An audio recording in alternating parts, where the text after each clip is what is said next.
وبشر الذين آمنوا وعملوا الصالحات أن لهم جنات تجري من تحتها الأنهار كلما رزقوا منها من ثمرة رزقا قالوا هذا الذي رزقنا من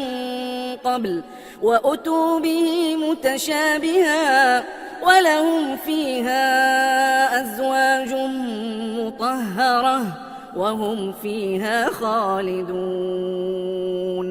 إن الله لا يستحيي أن يضرب مثلا ما بعوضة فما فوقها فأما الذين آمنوا فيعلمون أنه الحق من ربهم وأما الذين كفروا فيقولون ماذا أراد الله بهذا مثلا يضل به كثيرا ويهدي به كثيرا وما يضل به إلا الفاسقين الذين ينقضون عهد الله من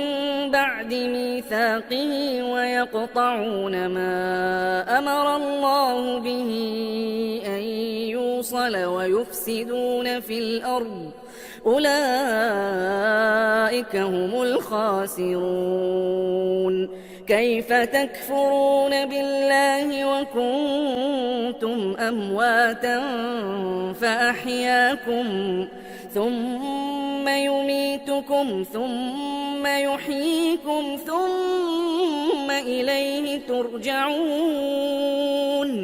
هو الذي خلق لكم